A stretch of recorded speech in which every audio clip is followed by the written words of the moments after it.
Bem, bom dia a todos. Deixa eu colocar a caneta aqui. Hoje a gente começa, então, a nossa terceira unidade, né? Já estamos, então, já na parte final do curso, né? A segunda unidade terminou com a aula de sexta-feira, que foi Aplicações de Teoria de Perturbação Independente do Tempo, né? E sendo que a terceira unidade começa, então, com o princípio variacional. Tá? Então, já que entramos na terceira unidade, a tarefa dessa semana vai ser equivalente à prova da segunda unidade. Então, essa semana vocês vão receber o problema ou a tarefa de peso 3, que significa, então, a avaliação de peso 3, né, dessa segunda unidade. Então, hoje a gente já começa com a segunda unidade, que é o princípio variacional. Tá, pessoal? Então, o princípio variacional é algo super legal na física. Em várias áreas a gente encontra exemplos de uso de princípio variacional, aqui na mecânica quântica, né, na física clássica, na ótica, ou seja, é um princípio super útil, né? Então, já vou perguntar direto agora aqui no chat com vocês, onde é que vocês já ouviram ou já usaram o princípio variacional? Eu vi na clássica 2, professor. Na clássica 2, onde é que foi? Lagrange. Equação de Lagrange, isso. Isso, exatamente, o princípio da minimação. Até eu brinco com os alunos, que não é o princípio dos alunos, mas também dos professores, que é o princípio da minimação, né? Ou seja, tenta sempre se... só um pouquinho, estou dando aula. Tá? Então, assim, esse é o quando dá aula no campus, acontece isso, né? Tá, então, isso vocês já viram, né? Então, deixa eu mostrar aqui. Então, lá vocês viram que na mecânica clássica tem diferentes histórias, né? Que vocês podem ir de um ponto até outro ponto, né?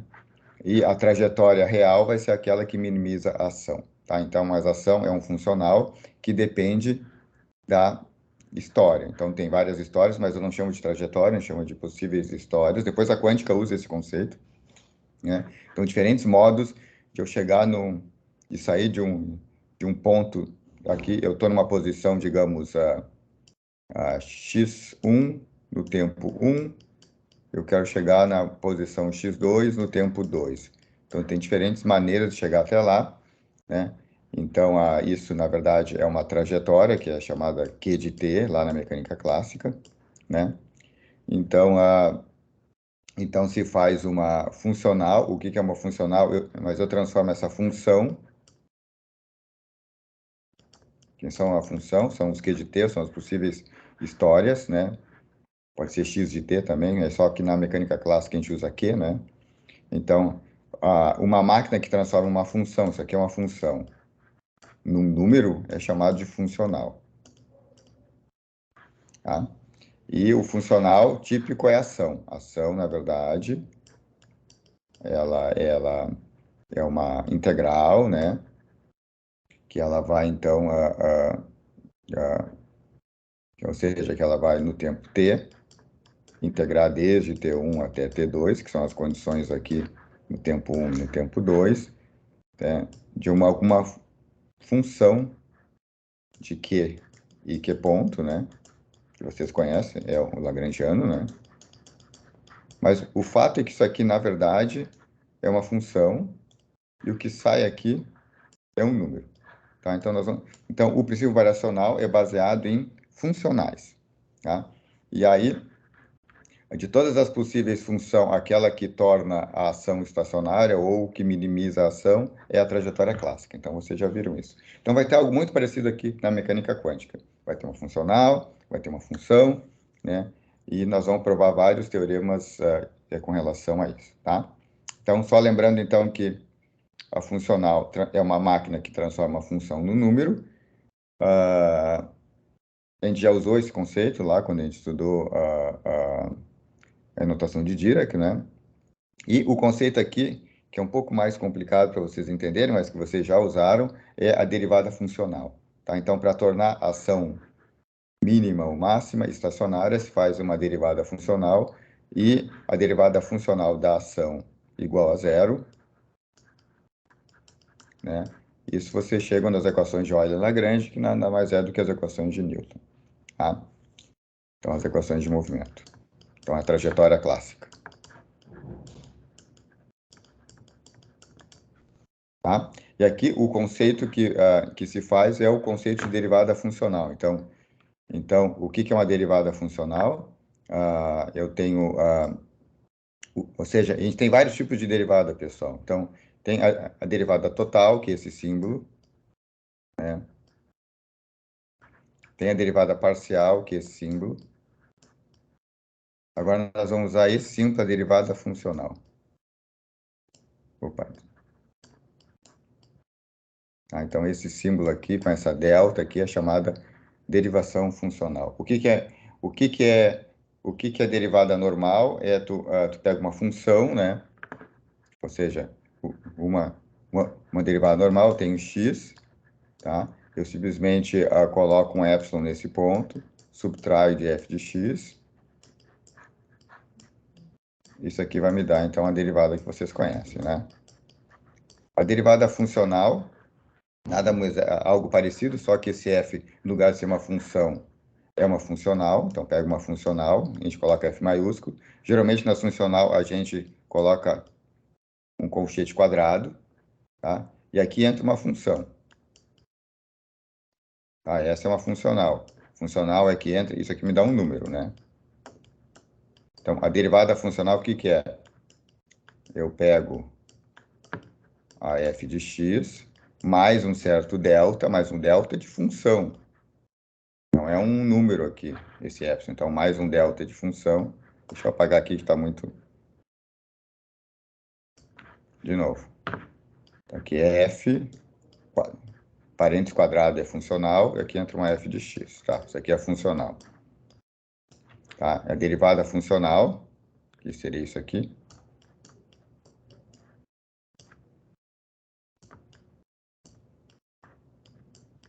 Então, é a f, f de x mais uma variação da função, tá? Por exemplo, isso aqui eu coloco seno, essa função, então, mas eu coloco seno mais qualquer outra função, mais pequeno, né? Dividido por vezes isso, menos f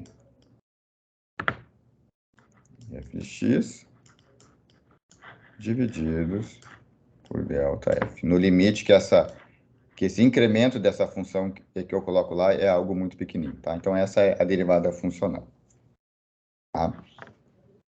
A derivada funcional, ela lembra muito, seja, a derivada de muitas variáveis, ou seja, se vocês têm um f, agora uma função normal, g, né?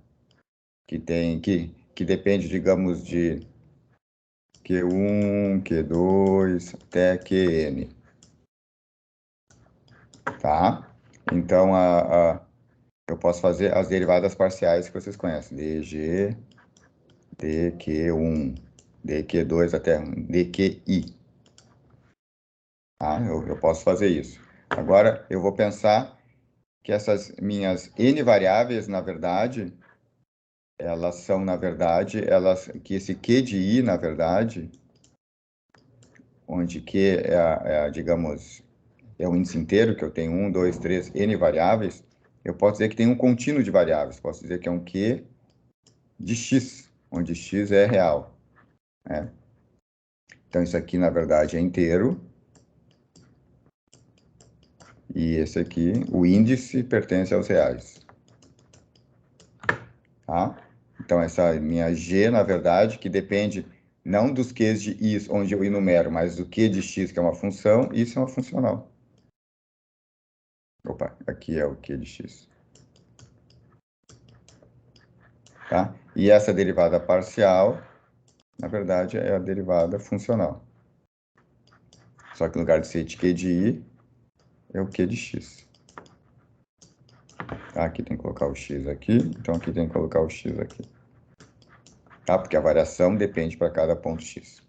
Tá? Então, essencialmente, uma derivada funcional, no final, é muito parecido com uma derivada ordinária. E vocês já trabalharam isso na clássica 2. Tá? Então, qualquer dúvida da matemática, vocês perguntem, porque agora é a hora de perguntar na matemática. Mas o espírito da derivação funcional é muito parecido da derivação de muitas variáveis. É muito igual. Só que em muitas variáveis eu conto as variáveis, Q1, Q2, Q3, Qn, enquanto que na derivada funcional, no lugar de ser Q de 1, 2, 3, é um Q de x. Tá? Então tá. Então, voltando à mecânica quântica, tá? Isso era só um preâmbulo na mecânica clássica e um preâmbulo da matemática de derivação funcional. Quem já conhece isso, tranquilo. Quem tiver dúvidas, pode perguntar para mim em qualquer momento dessa parte matemática.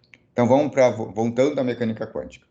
Então, o princípio matemático, ou seja, o princípio variacional na mecânica quântica é algo extremamente poderoso, né? Ele é a base de todos os cálculos de química quântica, cálculos estruturais, cálculos de banda, né?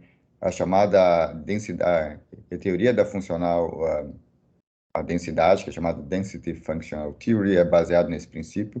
É um princípio, como eu já falei para vocês, relativamente fácil, acho que até bem fácil, e extremamente poderoso. E eu gosto dessas coisas fáceis e extremamente poderosas. Então, vamos lá. Então, o princípio variacional da mecânica quântica diz o seguinte, teorema.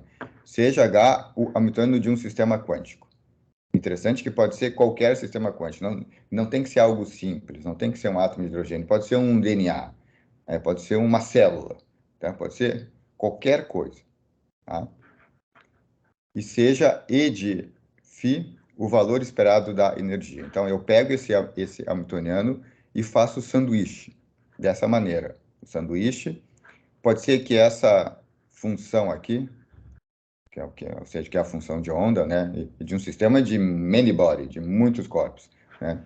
Então, eu faço sanduíche e eu coloco porque pode ser que essa função de onda não esteja normalizada. Então, só para deixar bem claro que ela, ou seja, que isso aqui vai dar o valor esperado da energia, e eu divido por se for igual a 1, então eu não preciso do denominador. Mas, em geral, ele não precisa ser 1, e se não for 1, eu simplesmente coloco ele no denominador. Então, seja isso para qualquer função de onda. Tá? Então eu pego o meu hamiltoniano de qualquer sistema, de um DNA, algo super complicado, faço um sanduíche com qualquer função de onda, qualquer. Tá? Aí eu tenho um número, porque o sanduíche é um funcional. Então, eu coloco, isso a gente viu lá na parte do começo do curso, se eu coloco uma função de onda ali, num produto escalar, isso vai me dar um número. Tá? Ok. Então, o que diz esse princípio? Que onde esse funcional ficar estacionário, o máximo ou o mínimo, né, significa que esse cat psi, que esse estado, que essa função de onda é um verdadeiro estado do hamiltoniano. Tá? Então, olha que interessante. Antes a gente, para determinar os autoestados do hamiltoniano, a gente tinha que resolver a equação de Schrödinger, independente do tempo. Né? Calcular os autoestados do hamiltoniano. Isso a gente fez para diferentes problemas unidimensionais, para o átomo de hidrogênio, etc. Mas quando o hamiltoniano fica muito complicado, com 2, 3 corpos, 4 corpos, né, numa rede cristalina ou num DNA, né, tem muitos corpos, né, resolver a equação de Schrödinger é impossível na prática. Então, um dos métodos é eu chutar uma função de onda por algum feeling, por algum critério, e eu vou mudando esse chute até que torne esse sanduíche estacionário. Essa é a maneira prática de ver isso. Eu dou um chute, tá? E vou dando chutes, e o que é estacionário? Eu dou um chute, depois eu modifico um pouquinho o chute, né?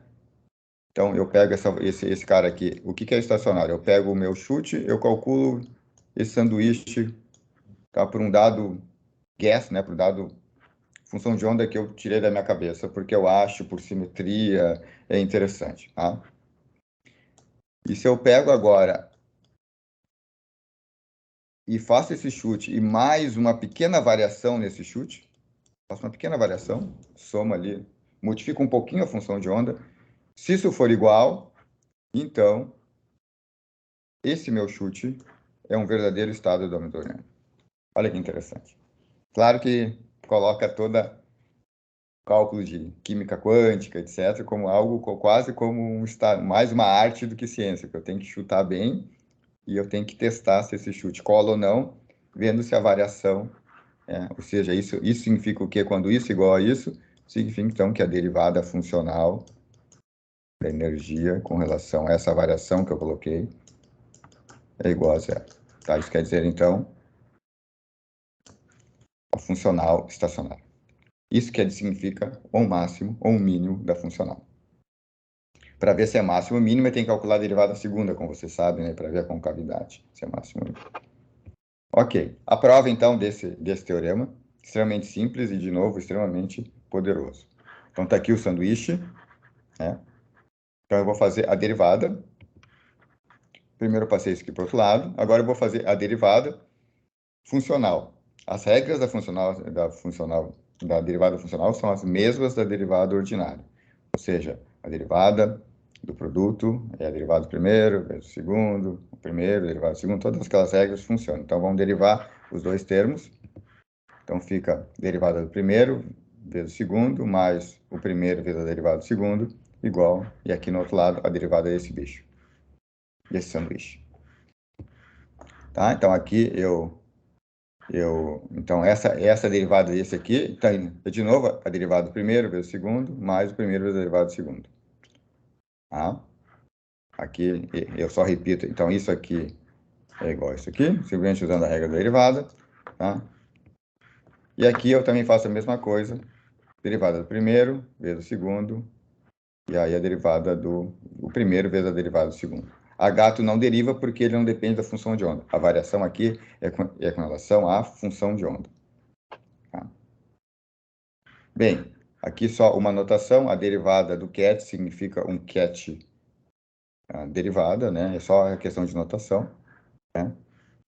Então, essa variação do psi, a variação do ket é um ket variação, né? É só uma questão de notação, tá? E ele está fazendo exatamente isso. O psi vai um psi mais um delta psi. Tá? Então, está aqui de novo a expressão da derivada daquele funcional. Tá? Eu vou só reorganizar esses termos. Eu vou passar, então, esse cara para esse lado. Está aqui ele. E vou passar esse cara aqui para esse lado. Está aqui ele. Tá? Então, está aqui a expressão. Tá? Supondo que esse meu trial, esse meu guess, tudo são sinônimos. Chute, trial, guess, né?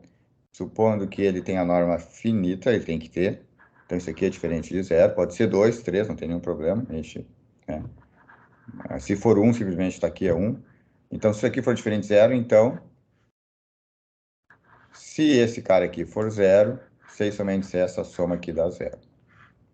Aí, essa soma dá zero, então, como essa variação é arbitrária, sei somente se isso aplicado nisso dá zero e isso aplicado nisso dá zero. Ou seja, H menos E aplicado em psi é zero, significa que H psi é igual a E psi.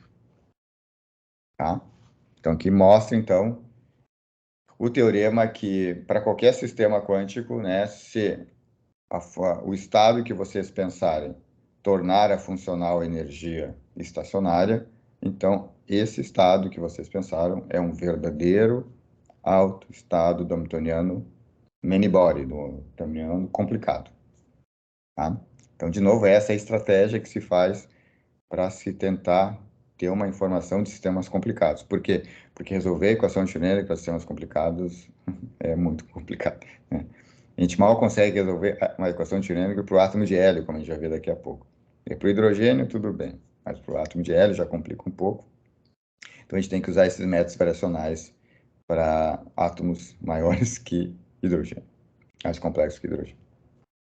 Então, tá, mas esse princípio, como eu falei para vocês, ele é interessante, mas no fundo é pouco útil. Porque como é que eu vou pensar uma solução, né? É um princípio, mas como ele está escrito até agora, ele é, na verdade, é pouco útil, né? O que é mais útil é esse lema aqui. O lema, ele é mais útil, tá?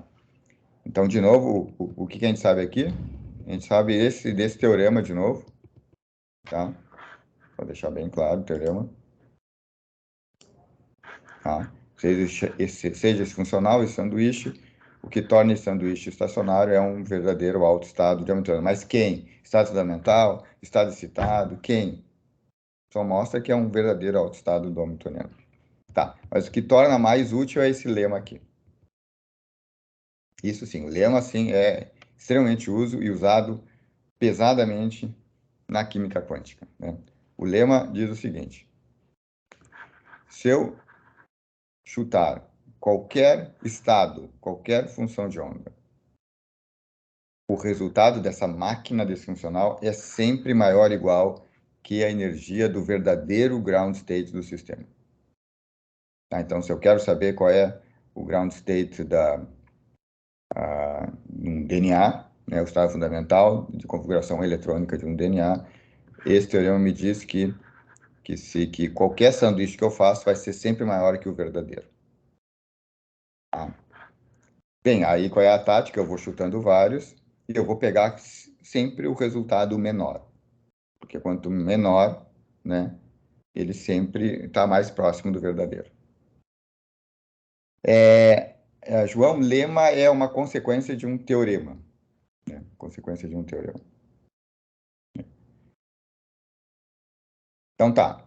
Então, a prova desse lema, né?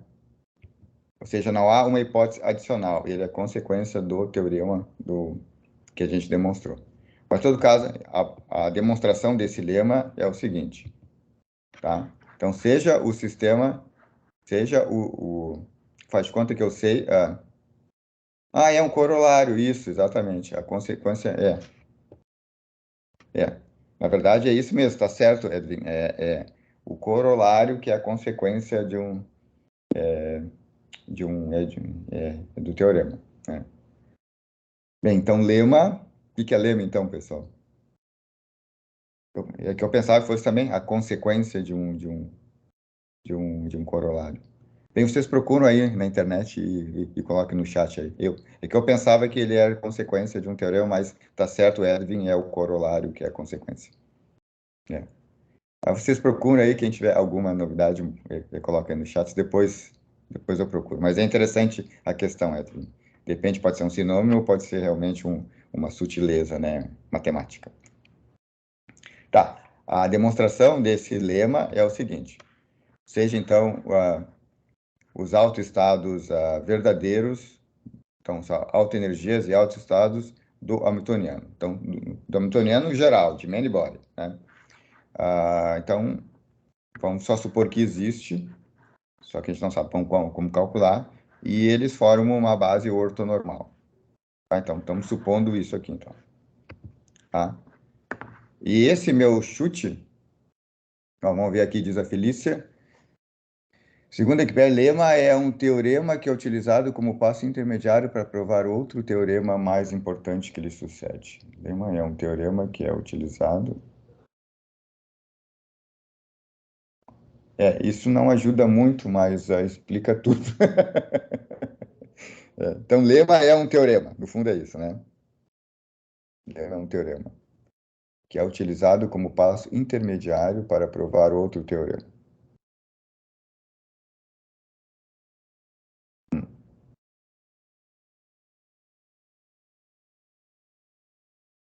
Bem, então, vamos dizer que isso é um teorema. Lema é um teorema que é utilizado como passo intermediário. Pode ser o seguinte. Pode ser isso. Agora acho que eu entendi, Felícia. Esse lema, ele vai ser usado como passo intermediário para vários outros teoremas importantes que seguem depois, que a gente não vai estudar, que é, por exemplo, na área da Density Functional Theory. Então, ele vai ser a base. Então, exatamente, é como se fosse um teorema básico que vai ser usado para vários depois. Tá? Acho que aí está bem. Tá. É que o primeiro teorema, ele também é importante. Então, ele também devia ser um lema dentro dessa definição da Wikipedia, né? Mas tudo bem, teorema, lema, a gente já sabe então o que é. Tá? Então, vamos pegar o nosso trial, o nosso guess, e decompor, então, em estados os verdadeiros estados do hamiltoniano. Eu não sei quem eles são, mas eu, no princípio, eu posso decompor, porque eles formam uma base. Tá? Aqui eu vou pegar eu vou simplesmente dizer que esse meu trial é normalizado. Eu não preciso fazer isso, mas tudo bem. Eu vou fazer isso só por conveniência. Então, eu vou exigir, então, que se esse meu trial está normalizado, esse meu guess, esse meu chute está normalizado, então a soma desses coeficientes ao quadrado dessa decomposição tem que ser igual a 1. Tá? Então, agora eu vou calcular, então, quem é essa funcional, ou seja, o valor da energia para esse chute, né? Então, simplesmente calcular esse sanduíche. A gente não precisa do termo de baixo, porque ele é 1, é por conveniência. Tá? Quando eu faço isso aqui, quando eu coloco isso aqui, então simplesmente fica esse somatório, né? Bem, a gente sabe que, por definição de ground state, todas essas energias aqui, ó, por definição, essas energias sempre são menor ou igual que o ground state verdadeiro, né? Sempre são maior ou igual que o ground state verdadeiro, por definição, porque o ground state é o menor de todas as energias, tá? Então, portanto, isso aqui vai ser maior ou igual se eu substituo todas elas pelo ground state. Isso aqui necessariamente vai ser maior, porque todas as energias são maior ou igual que o ground state. Se eu troco essas energias por isso, então vai me dar a energia do ground state. Como isso aqui é igual a 1, então a gente mostra, então, que essa máquina sempre é maior ou igual que o ground state verdadeiro. Tá? Professor, Sim. esse φ maiúsculo seria a função que minimiza o valor esperado da energia, então? Não, ele não está minimizando nada. Esse φ é qualquer função. Qualquer. É absolutamente qualquer. Ou seja, o que o lema está dizendo é que a energia desse qualquer sempre é maior ou igual que a verdadeira. É isso que está dizendo. Só isso. Beleza. Tá? Vocês chutam qualquer coisa, o resultado do sanduíche, da máquina, sempre é maior ou igual. Sempre. Que o verdadeiro. Tá? Aí, como é que a gente faz o uso prático? O uso prático é o seguinte. Eu bolo uma função chute, né, uma função qualquer, com vários parâmetros livres. Tá? Então, quando eu faço a funcional, né, com vários parâmetros livres, no fundo, isso aqui vai ser uma função dos parâmetros livres. Né? E a gente tenta, então, minimizar essa energia, variar esses parâmetros livres, para minimizar a energia, porque a gente sabe que o verdadeiro está sempre embaixo. Então, se eu calculo algo que... vê que essa energia está aqui. Tá? A única coisa que eu sei pelo lema é que ele é maior que o verdadeiro. Está aqui o verdadeiro. Então, o que eu faço? Isso aqui vai depender de parâmetros, alfa 1, alfa 2. Eu vou variar esses parâmetros, vou minimizar para chegar perto do ground state verdadeiro. Então, esse é o truque para o uso prático. Para o uso prático, eu parametrizo o meu chute, o meu trial, o meu guess, essa função qualquer eu parametrizo, e então escolho esses parâmetros livres para minimizar a energia. Tá? Então, esse que é o uso prático, então, eu faço um cálculo de minimização. Então, eu vou minimizar a energia obtida através desse chute genérico para chegar perto do ground state verdadeiro. Aí, esse que é o, né, que é o uso prático do lema. Tá? Aqui, obviamente, essa prova do lema ela pode ser feita também o seguinte: eu posso estimar o primeiro estado citado? Sim. Se o meu chute aqui for ortogonal ao ground state verdadeiro, eu posso, por simetria, fazer um chute que seja ortogonal ao ground state verdadeiro. Posso fazer isso.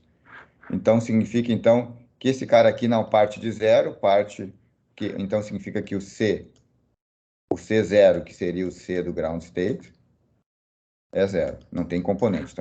Então aqui a soma partiria de 1, tá?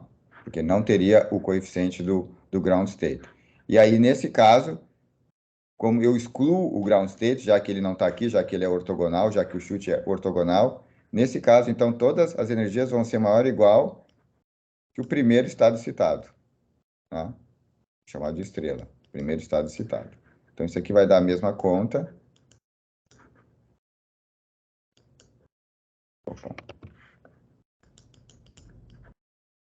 Tá?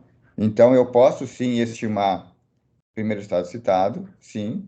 Então, aqui eu mostro que se o meu estado chute for ortogonal ao verdadeiro estado fundamental, isso vai ser maior ou igual que a energia do primeiro estado citado.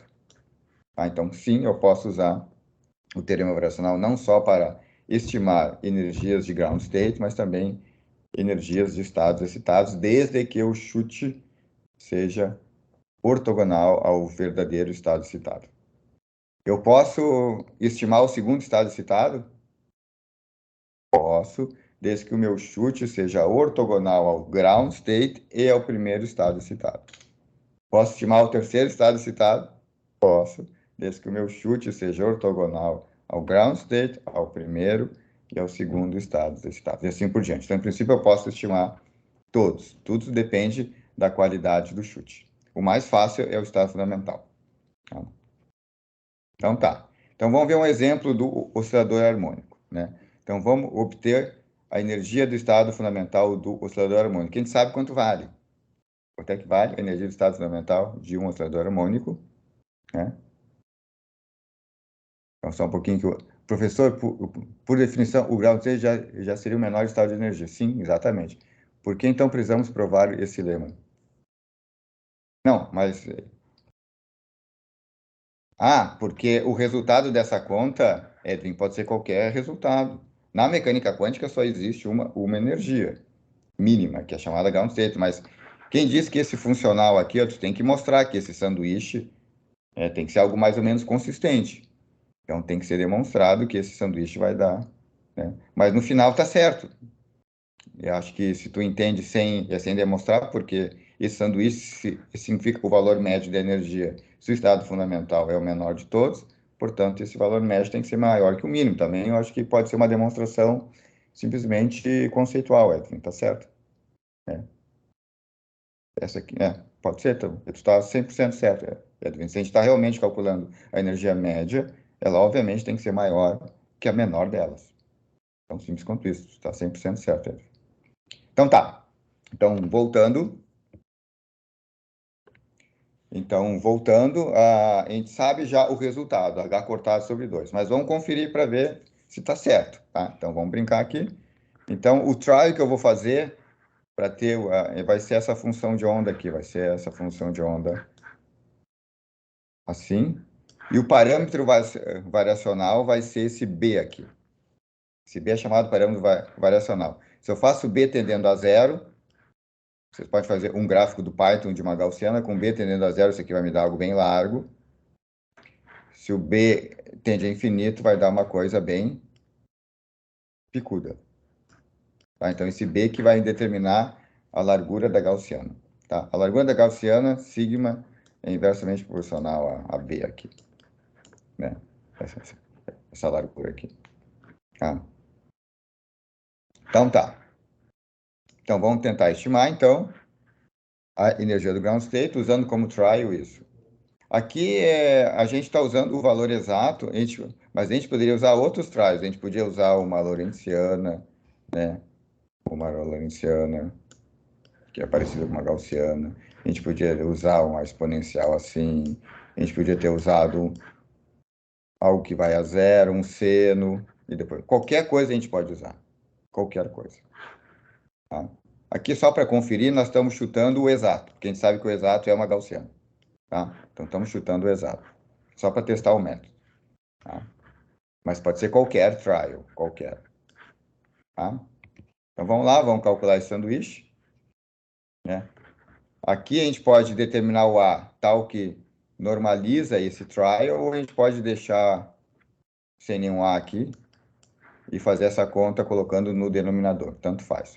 O parâmetro variacional aqui é o B, é esse que a gente vai variar. O parâmetro variacional é aquele parâmetro que eu vario para minimizar isso aqui para chegar perto do ground state, mas como esse trial ele é gaussiano e a solução exata a gente sabe que é gaussiano, então nós vamos chegar no resultado correto.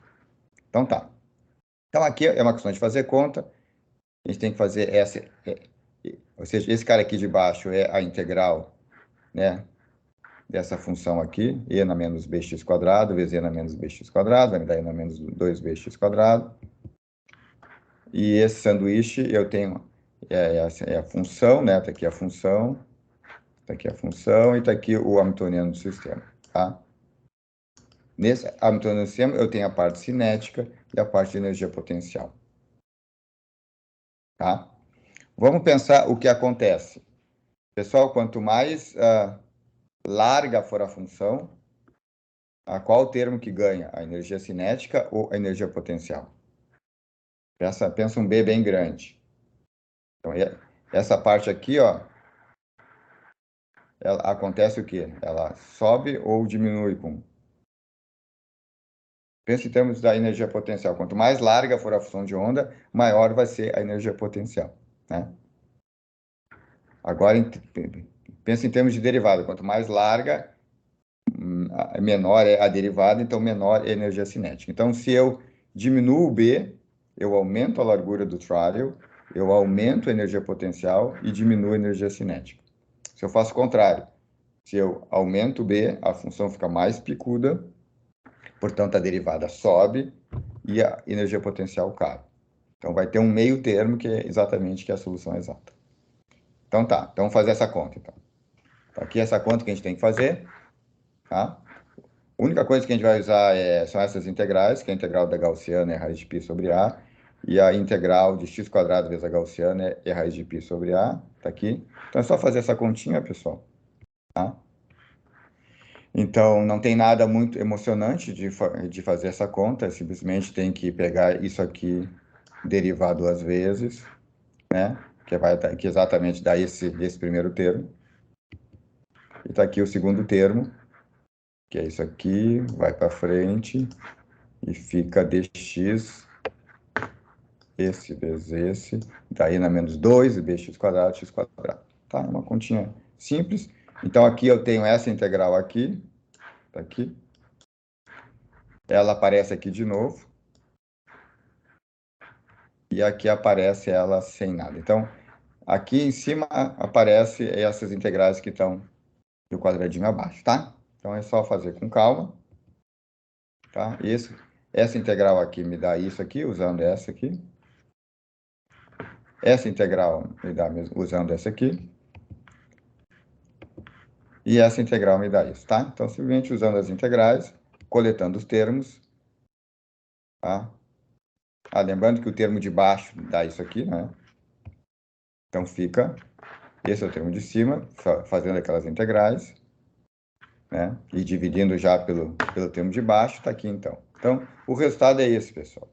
E é H cortado B sobre 2M mais M, 8B. Tá? Tá aqui o gráfico. Se eu faço o parâmetro variacional é o B. Então, a gente vê que o gráfico é o seguinte, para B grande, domina a parte, essa parte aqui. Né? E para B pequeno, domina essa parte aqui. Tá? Ok. Então, deve existir um mínimo entre os dois, e eu só sei que o ground state verdadeiro está abaixo desse mínimo, isso que diz o lema. Né? Então, o que eu faço? Eu derivo, isso aqui é só uma função de B, existe só um parâmetro variacional, né?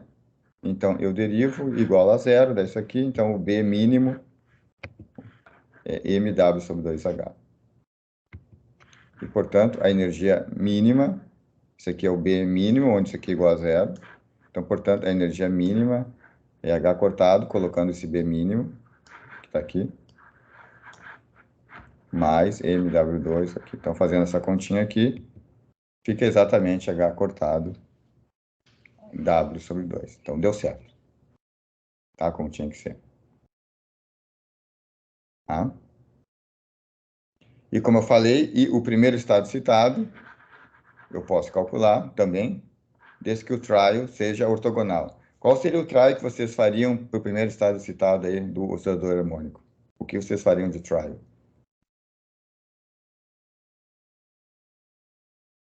Como é que vocês chutam algo que é ortogonal ao verdadeiro estado fundamental, mas vocês não conhecem o verdadeiro estado fundamental? Como é que vocês fariam? Usando argumentos de simetria. Quais são os argumentos de simetria? No oscilador harmônico, o estado fundamental é uma função par, por causa do princípio da incerteza. É que se cruzar o zero, a probabilidade vai ser um pouco maior, seja, quando ela tem, ou seja, funções que têm nodos, elas têm energia maior, sempre. Então, por simetria, vocês sabem que o estado fundamental é par. Então, qual seria o trial de vocês para estimar o primeiro estado citado? Algo que é ortogonal a uma função par. Que função é? Ímpar, exatamente. Então, a função que vocês podiam chutar seria x vezes e na menos b, x quadrado, e fariam a mesma conta para estimar quem é o b variacional e assim determinar a energia do primeiro estado citado. Tá? Já o segundo estado citado é mais complicado, porque eu tenho que chutar algo par, né? Que seja ortogonal ao par do ground state. Isso não é fácil. Né? Então já fica mais complicado, como vocês estão vendo. Então, a principal utilidade desse princípio é para determinar propriedades de ground state. Já o primeiro estado citado, com simetria, se consegue, mas o segundo estado citado já fica mais complicado. Então tá, agora vamos fazer algo mais interessante. Né? Algo mais interessante é determinar o estado fundamental do átomo de hélio. Então, o átomo de hélio, até agora vocês só estudaram átomo de hidrogênio, né? Então, agora vão a um átomo mais complicado, que é o átomo de hélio. Então, o átomo de hélio são 2 elétrons, né, e um próton. Então, tá aqui o hamiltoniano é a energia cinética do primeiro elétron, a energia cinética do segundo elétron, tudo em 3 dimensões, isso aqui são laplacianos, mais a interação do primeiro elétron com o núcleo. Então, aqui a gente tem, deixa eu ver se eu faço algum desenho, não faço, então aqui. Então, o átomo de hélio é um Z igual a 2, e são 2 elétrons aqui. Tá? O elétron 1 e o elétron 2. Então, essa aqui é a energia potencial, aqui é 2E a carga, né? Então, a carga e a carga do elétron é E, menos E. Então, aqui é a interação, né, do núcleo do hélio com o primeiro elétron, termo colombiano. O termo colombiano é a interação do núcleo de hélio com o segundo elétron, essa aqui é a interação elétron-elétron aqui. Tá? Experimentalmente, se sabe que a energia do ground state do átomo de hélio é 78,975, com essas 3 casas depois da vírgula. Ou mais hoje em dia. Já se sabe. Tá? A primeira coisa que a gente pode fazer para determinar, então, qual é a energia do estado fundamental é usar a teoria de perturbação, dizendo, então, que esse H' aqui é pequeno. H' é a interação elétron-elétron. Tá? Porque a gente sabe resolver esse H0, está aqui. Esse é o H0, que é simplesmente 2 elétrons, cada um interagindo com o núcleo, e eu tiro o termo elétron-elétron. Esse H0 eu sei resolver, porque isso aqui nada mais é do que a soma de 2 hamiltonianos que eu sei resolver, que eu sei resolver, que são hamiltonianos tipo átomo de hidrogênio. Então, isso aqui é a soma de 2 hamiltonianos, que é o hamiltoniano tipo átomo de hidrogênio do primeiro elétron, mais o hamiltoniano do segundo elétron. Tá? E o H', que é a interação elétron-elétron, eu vou deixar aqui como uma perturbação. Então, eu sei H0 e vou determinar, então, o H, e o H' é a interação elétron-elétron. Tá?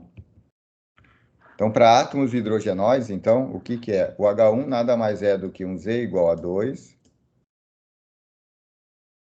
com um elétron aqui.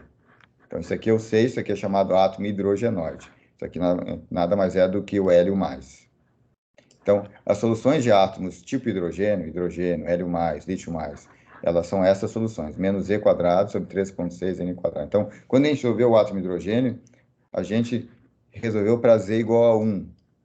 A gente poderia ter resolvido o átomo de hidrogênio, um Z genérico e um elétron. A gente teria a mesma derivação, seria tudo igual, né? Só que a energia, no lugar de ser menos 3,6 elétron-volts sobre n quadrado, seria z quadrado, 3,6 elétron-volts sobre n ao quadrado. Tá? Então, a gente sabe essa solução do H0, porque a gente sabe as soluções dos átomos hidrogenoides, que são soluções tipo hidrogênio. Tá? Então, o ground state de ordem 0 seria o quê? Seria colocar Z igual a 2 para o primeiro elétron. Então, isso aqui é a energia do H1, seria isso aqui. 1 elétron, e do segundo elétron seria isso aqui.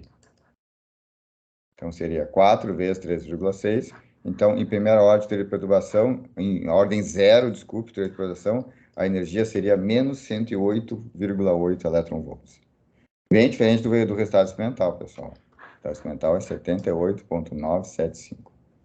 Tá? Então, tá. Aqui são algumas outras propriedades dos átomos hidrogenoides, né? Que é, como eu falei, a energia depende de Z quadrado.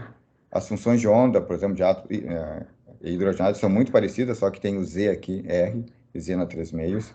Tá?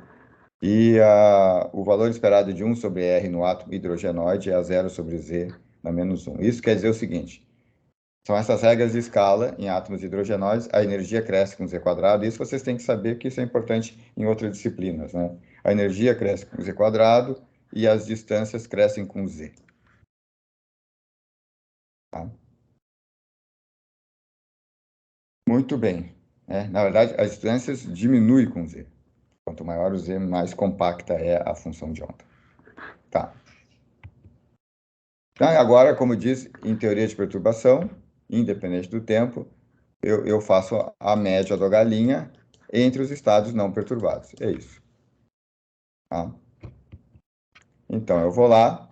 A minha função de onda não perturbada é a função de onda 1s para o primeiro elétron, 1s para o segundo elétron. Tá? Então, a função 1s para o primeiro elétron, mais a função 1s para o segundo elétron, simplesmente pegando aqui, ó, tá aqui ela, a função 1s para o primeiro elétron. Aqui eu faço z igual a 2, né? Tá? Por isso que é 2 aqui, pessoal. Porque é z igual a 2. Tá? Então, dessa aqui é a função de onda não perturbada. Tá aqui a interação elétron-elétron, eu tenho que fazer essa integral. Essa integral, ela é chata de fazer, porque é uma integral sextupla. Não esquece que esse sanduíche aqui, ó, eu tenho que é uma integral no primeiro elétron, uma integral no segundo elétron. A função de onda é essa, φ0 de R1, R2, que está aqui ela, vezes V elétron-elétron, que está aqui, vezes φ de 0, isso aqui é asterisco, mas tudo bem, ele é igual, vezes φ0 de R1, R2. Então, é uma integral chata porque ela é sextupla, mas dá para fazer. Geralmente, quando é aula presencial, a gente faz, e demora uma aula inteira para fazer essa integral. Né? Edwin se mede por métodos de vai fazendo ionizações, né? Tira um elétron, depois tira o segundo elétron. Ele tem energia total. Bem, então, então faz essa conta, demora 6, são 6 dimensões, faz, então essa conta deu isso, tá, pessoal? Então, aqui está o resultado, acreditem, a conta dá isso. Mas só que essa conta, eu posso fazer que no lugar do 2, eu faço para Z genérico. Então, está aqui, só colocar 2 aqui, mas essa conta está pronta para Z genérico. Então, essa conta é menos 5 quartos Z, E1, mas quem é E1? E1 está aqui. E1, na verdade, é menos 13,6 elétron-volts, tá? Então, tá aqui a conta, tá? Agora, eu coloco o Z, coloco aqui, e a correção, 34 elétron-volts, né? Tá? Porque E1 é menos 13,6 elétron-volts, tá? Z é igual a 2, então fica 5 meios, vezes 13,6, vai me dar 34.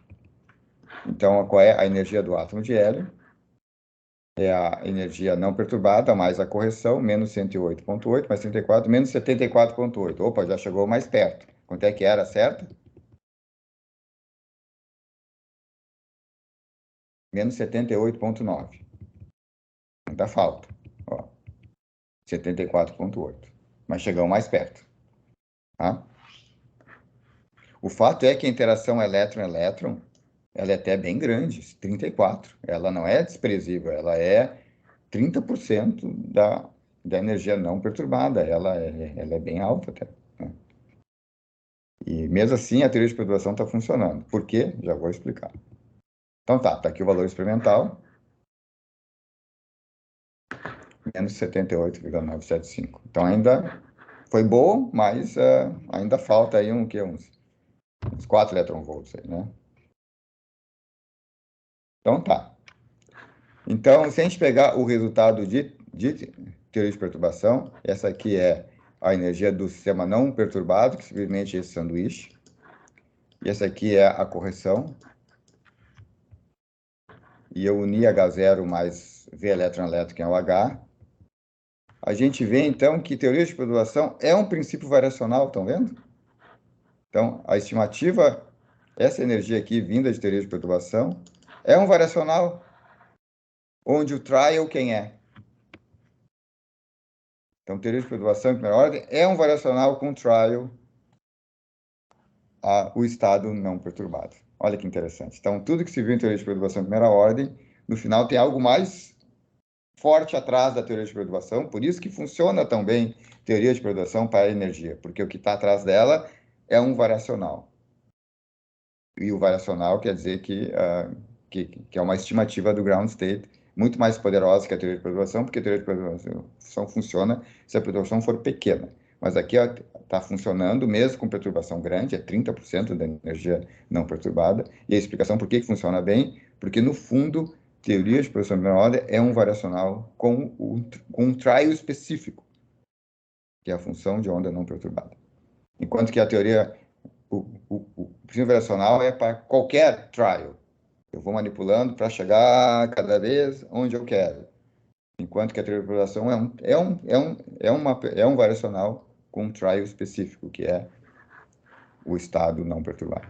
Então, olha que interessante. Então, a gente pode fazer melhor. A gente pode, então, no lugar de usar esse cara aqui, porque, no fundo, o trial foi o estado não perturbado. A gente pode agora fazer algo melhor, porque não esquece que Z é igual a 2. Eu posso agora fazer um trial com Z efetivo. Usar o Z como parâmetro variacional. Variar esse Z da função de onda, não da interação núcleo-elétron. Né? Então, eu vou usar isso aqui como um variacional. Eu vou melhorar. Então, meu trial era essa função de onda com 2. Agora, eu não vou usar o 2. Eu vou usar um Z efetivo. E vou ver, e vou variar o Z efetivo para ver se eu minimizo a energia mais ainda, para tentar chegar mais perto do ground state fundamental, que é o que o lema diz, que me garante que quando mais eu vario, mais eu vou chegando perto do fundamental. Então, é essa que é a ideia do princípio variacional. Usar, então, um trial, que é muito parecido, seja com a função de onda 1s de um elétron vezes a de um s do segundo elétron, quando eles não são interagentes, só que eu vou usar, então, no lugar de usar o Z do núcleo mesmo, que é 2 no hélio, e se é átomo de hélio, Z é igual a 2, eu vou usar, então, Z efetivo. Por isso que eu troquei a letra de Z para Z efetivo. E fazer a mesma conta. Então, Z efetivo é um parâmetro variacional. Tá? Então, está aqui a ideia, então. Está aqui a nuvem eletrônica em torno do Z igual a 2, né? E, pessoal, sem fazer nenhuma conta, esse parâmetro variacional tem que estar entre 1 e 2. Por que tem que estar entre 1 e 2, pessoal? No chat, ver se consegue. Ou seja, por que esse Z efetivo tem que estar entre 1 e 2? No chat, alguma ideia?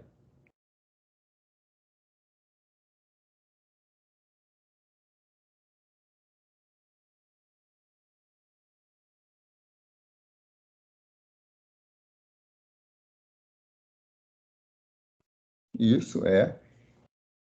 A ideia mas é o seguinte, essa função de onda está descrevendo uma função de onda do elétron, né? E, por exemplo, se essa fusão de onda for muito estreita, ela vai estar, então, muito próxima do núcleo e ela vai ver a carga do núcleo Z igual a 2. Tá? Se ela for muito larga, então o primeiro elétron vai ver o segundo elétron blindando o núcleo. Então, seria 1. Tá? Então, aqui fica melhor. Então, isso é chamado conceito de blindagem, screening. Isso é um conceito bem importante. O que é o conceito de screening? O elétron que está muito fora, ele vê o núcleo blindado pelos elétrons que estão dentro. Já o elétron que está muito dentro, ele não sofre influência dos elétrons de fora pela lei de Gauss. Os elétrons de fora não exercem campo para dentro, como vocês viram lá pela lei de Gauss. Então, os elétrons exteriores, então pensam, vocês montam em cima de um elétron. Montaram, tá. Se vocês estão perto do núcleo, os outros elétrons estão lá longe e eles não vão exercer força. Então, vocês vão ver a carga do núcleo, que no caso Z é igual a 2. Agora, se vocês estiverem longe e os elétrons passivos estiverem dentro, eles vão estar blindando a carga do núcleo, então vocês vão ver a carga do núcleo menos o número de elétrons. Tá? Então, isso é chamado o conceito de blindagem ou screening. Então, por isso que esse Z efetivo aqui, antes de fazer qualquer conta, tem que estar entre 1 e 2 fisicamente. Tá? Porque esse Z efetivo, como o próprio diz, qual é o Z efetivo que o elétron vê? Ele vê, depende de onde ele está. Se ele está muito perto, ele vê 2, se ele estiver muito longe, ele vê 1. E se ele está muito perto, ele vê 1, porque o outro elétron não exerce campo, então então ele vê basicamente a carga nuclear. Agora, quando ele está muito longe, o outro elétron vai estar blindando o primeiro. Ou vai estar blindando o núcleo. Então tá. Então vamos fazer a continha pelo princípio variacional é esse, tá? Essa função de onda já está normalizada aqui, ó. Vamos já pegar ela normalizada aqui, tá aqui, ela já está normalizada. Esse fator normaliza. Então a gente só basta fazer isso. Então vamos fazer a conta. O H é H1, H2, a interação elétron-elétron. Esse H1 mais H2 é o H0 com a carga do hélio, que é Z, que é igual a 2.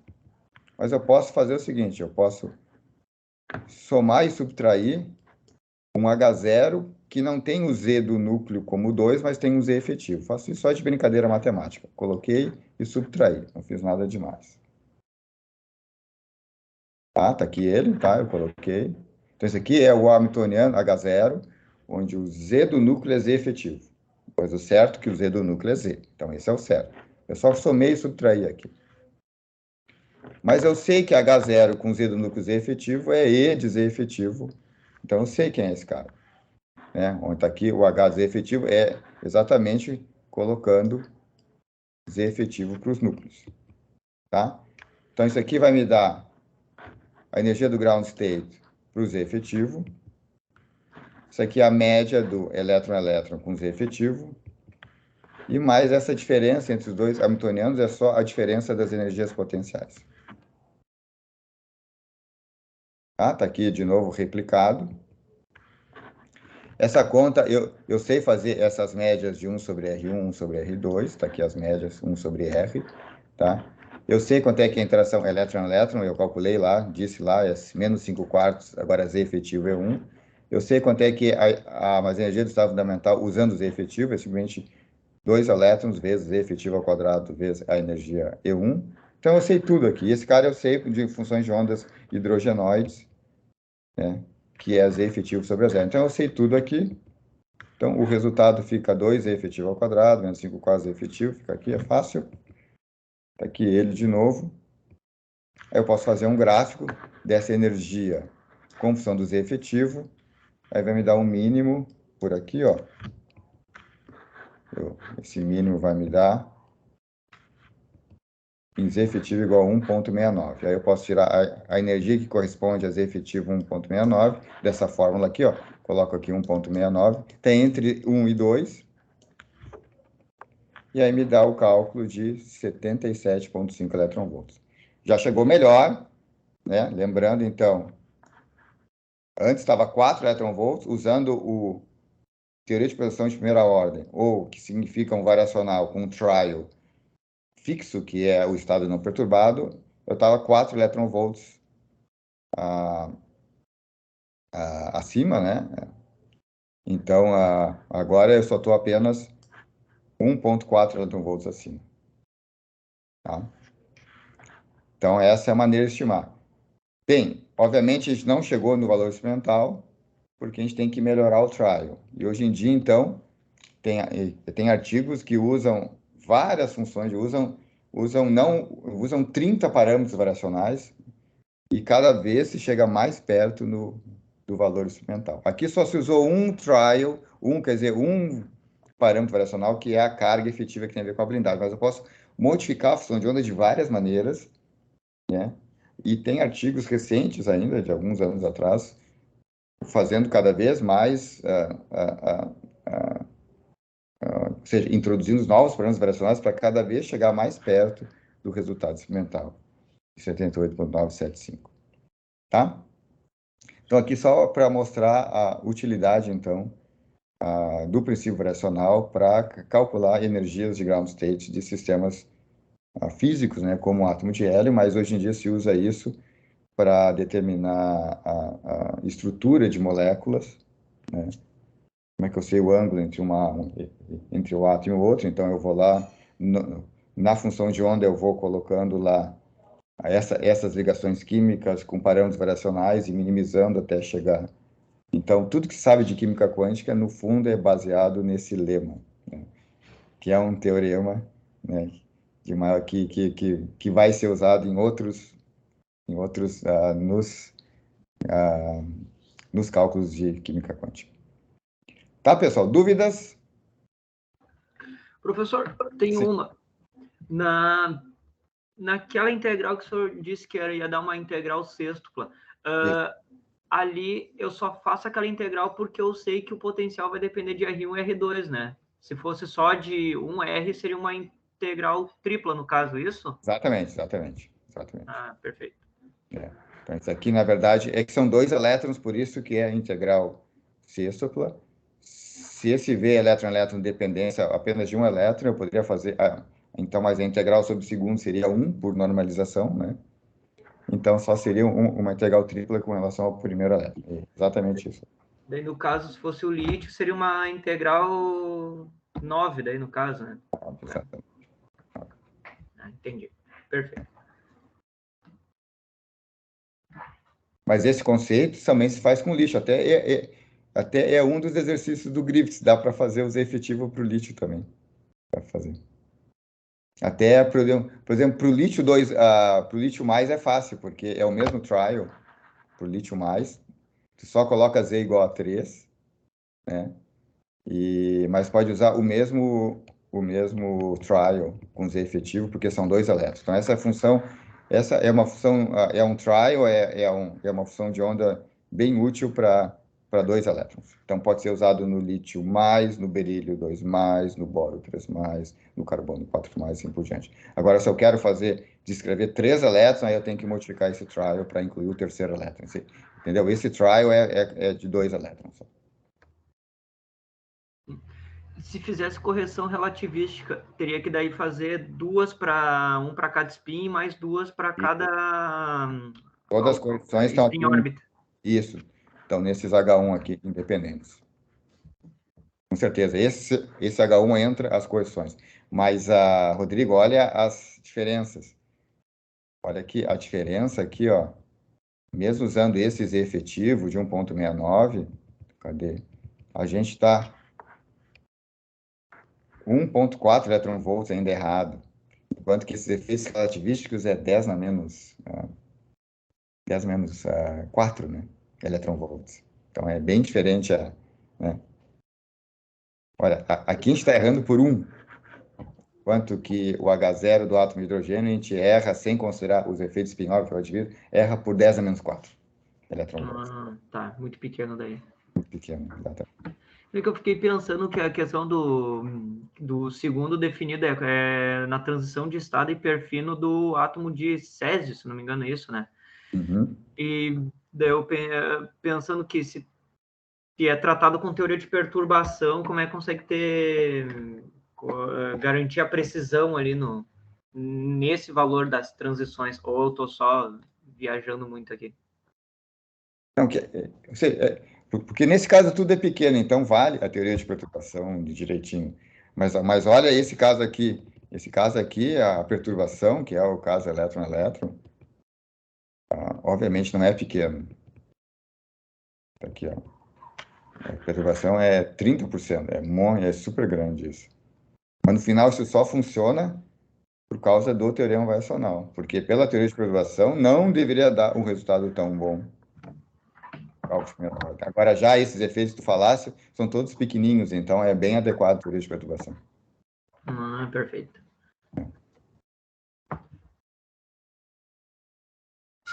Mais perguntas, pessoal?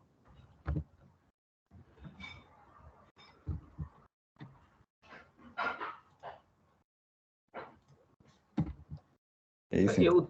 Eu tenho, mas é do trabalho da atividade 10, professor. Então, já vamos deixar a gravação, que pode ser que alguém tenha as dúvidas. Pode falar então, Rodrigo. Eu fiquei na dúvida na questão 2, quando pede a rotação. Que, na verdade, eu fiz ontem o rascunho e que, por exemplo, tá ali, pede para fazer o orbital, que daí é com L, e o do spin, que daí seria com, né, spin. Daí os geradores seriam, no caso, o LZ, e o gerador de spin seria o spin, daí, no caso, certo? Isso, é no eixo X. Isso, né? Só que no do spin a gente tem os estados possíveis, né? Que seria o ou mais ou menos. Isso. Daí eu poderia aplicar uma rotação, daí ter uma mudança de spin up para spin down. Para o LX, eu usaria daí a matriz de LX e os estados, aqueles altos valores, menos H0 e H cortado, daí no caso, para trabalhar, se eu trocaria de um LX para outro, dizendo assim. Tem duas maneiras de fazer isso, né? Deixa eu ver aqui, o estado inicial, deixa eu pegar no problema. Qual é o estado que eu dei para vocês fazer essa rotação? Deixa eu ver aqui. Pode me ler o estado da rotação? O estado que o senhor passou ali é R21, daí é raiz de 2/3 de Y10 menos... Raiz de terços. Y de 10, L1 e M0, e menos... Tá, desculpa. O ML é 0, né? Eu só vou escrever o que vai ser importante, o que não é importante fica subentendido. Então, ML igual a 0, tá? É o spin down. E o spin qual que era? É o down. É o down. Tá. Aí menos raiz de 1/3. Raiz de 1/3. O ML menos 1. ML igual a menos 1. E o spin up. E o spin up, tá? Aqui eu já estou separando os dois para vocês aplicarem separados, tá? Spin up. Isso aqui, né? Tá. Isso. Aí quando aplica o operador de spin, então vocês têm que aplicar uma rotação, né? A rotação, na verdade, de alfa é E na menos I, menos, né? Isso, menos. Alfa, o gerador é o LX mais o SX, né? Sobre H cortado. Tá? Mas aqui tu pode separar num que só volta, ou seja, eu vou separar no R1 e no R2. Eu posso fazer os dois de uma vez só aí. Isso, então aqui esse R1, onde o R1 é E na menos I alfa LX sobre H cortado, e o R2, pode separar eles porque são espaços diferentes, comuta, não tem nenhum problema, tá? Alfa SX, H cortado.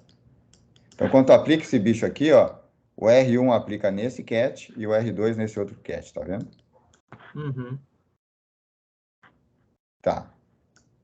Então, agora vocês têm que agora aplicar o R1 nesse cat e aplicar o R2 nesse cat. Tá? Como é que faz isso? Aí tem duas estratégias para aplicar o R nos cats. Tá? Uma estratégia é escrever o LX como aquela matriz.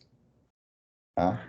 Então, tu escreve isso aqui como uma matriz, E na menos I alfa, aquela matriz, né? Aplicada nesse estado aqui, quem é esse estado aqui? É o 0, 1, 0. Esse estado aqui. E aqui, idem. E na menos I alfa, a matriz do spin, Fx, aqui na verdade é o Lx, né? Faz a mesma coisa com Sx, com a matriz Em cima esse estado. Quem é esse estado aqui? É o 0, 1. E aplica isso aqui no Python. E na matriz faz no Python. Tá? Ou faz no matemática. E na matriz, né? E na matriz aplica nesse estado. Tá? Outra possibilidade é escrever esse estado aqui em termos dos autovetores do Lx. Então, isso aqui vai dar um A vezes o ml na direção x igual a 0, mais um B e na ml x quando ele é 1, mais C ml x quando ele é menos 1. Aí eu sei aplicar esse operador de rotação R1, porque esse aqui vai me dar simplesmente o valor de Lx, que aqui é 0, que aqui é H cortado e aqui é menos H cortado. Então, isso aqui daria 0, daria 1, aqui daria E na menos I alfa, o Lx nesse caso é H cortado, e aqui daria E na mais I alfa. Isso no lugar dos coeficientes ali, B e C, né? Não, o coeficiente tu tem que determinar quem são os coeficientes. Quando tu aplica a rotação, tu sabe como é que é, ou seja, mas a rotação R1, que é esse cara aqui, no cat mlx igual a 0, tu sabe. Isso aqui vai me dar 1 vezes o cat mlx. Porque Lx é 0. Né? Já no 1 vai me dar E na menos I alfa, e já no menos 1, E na I alfa. Então, tem duas maneiras. Ou se coloca E na matriz e se aplica na base, e se faz a conta, ou se escreve o elemento da base em termos dos autovetores do Lx para poder aplicar o E na I menos alfa Lx H cruzado. Como é parecido com a evolução temporal, quando vocês querem fazer a evolução temporal é a mesma coisa.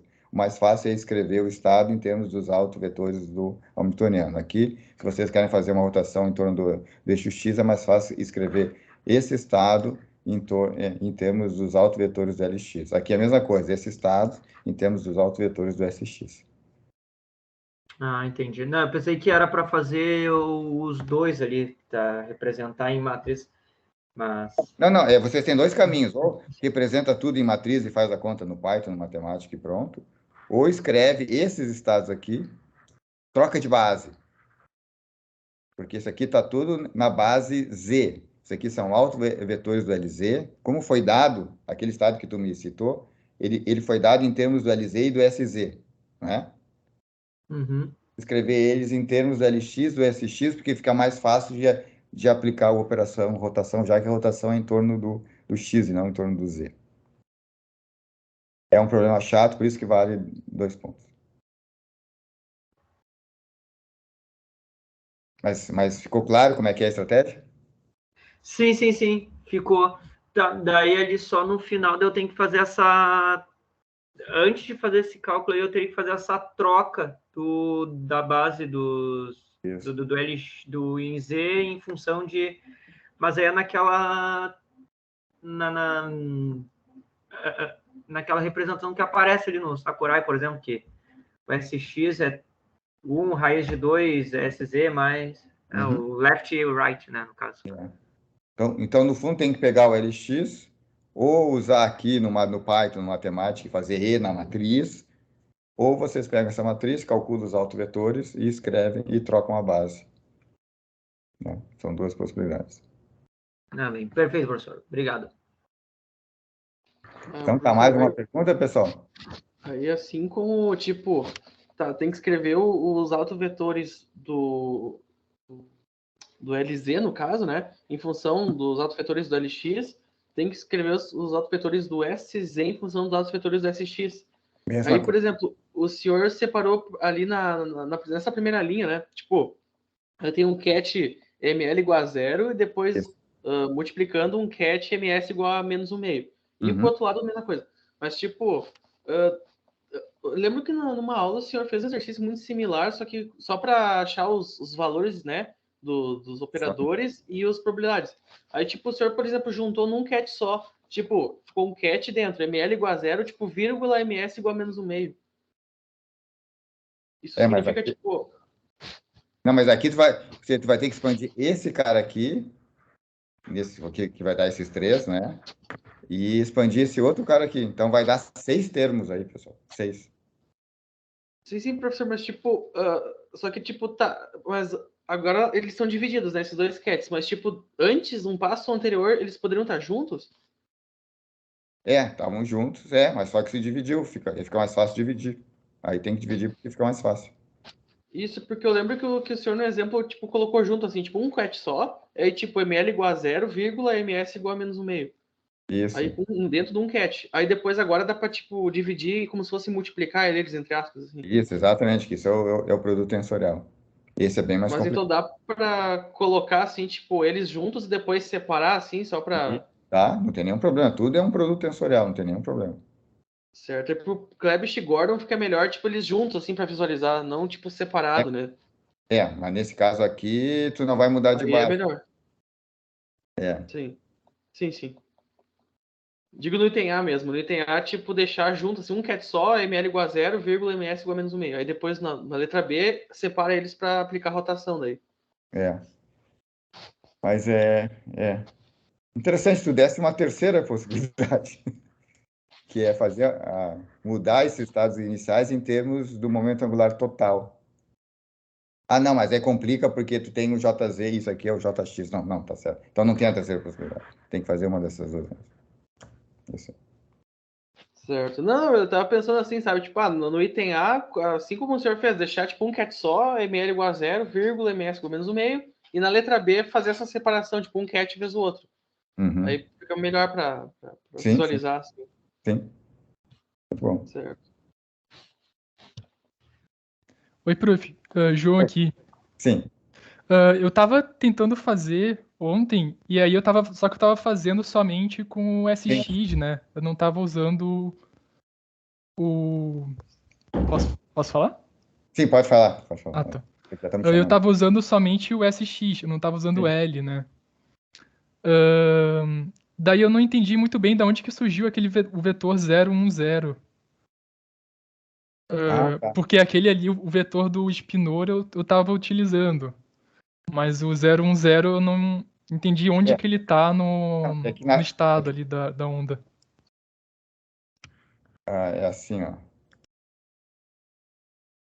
Tá? Esse cara, Y11, isso aqui é o L igual a 1 e o M igual a 1, né? Tá? Aí a gente tem o Y10 e o Y1 menos 1. Tá? Do jeito que, ou seja, que a gente escreve essas matrizes do momento angular, esse estado aqui, L igual a 1, M igual a 1, ele é o primeiro, na verdade. Então, ele é 1, 0, 0.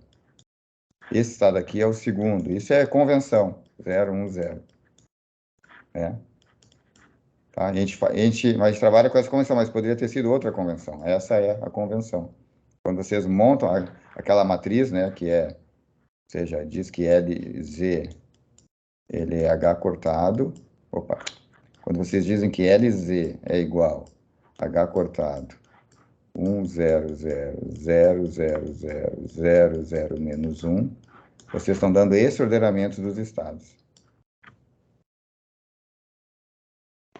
Tá, beleza. Eu não tinha me tocado que tinha esse vetor ali dos L's dentro da função. Mas isso é uma questão de convenção. Se vocês pegam essa matriz é essa convenção, porque vocês vão pegar a matriz LX de uma dada convenção, e vai ser exatamente essa. O 1 é 100 e o menos 1 é 001.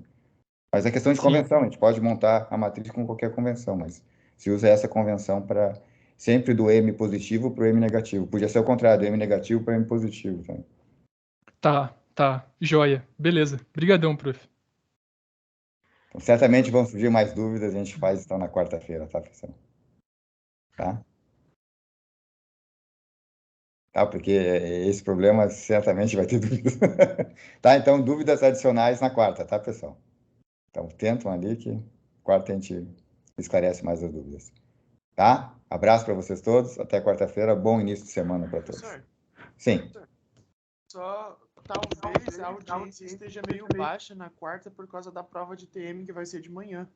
Tá? Então é bom falar que então, mas eu deixo uma gravação então na quarta, aí fica melhor para vocês. Tá, então só avisando mesmo, porque talvez o pessoal eu mesmo vou estar na prova, né? Então vamos fazer o seguinte, já vamos combinar. Então na quarta eu largo uma aula assíncrona e aí na sexta então a gente vê as dúvidas que ainda restam desse exercício. Pode ser? Por mim pode ser, professor. Então tá. Professor, tem como deixar gravada a parte das dúvidas na sexta? Tá, posso.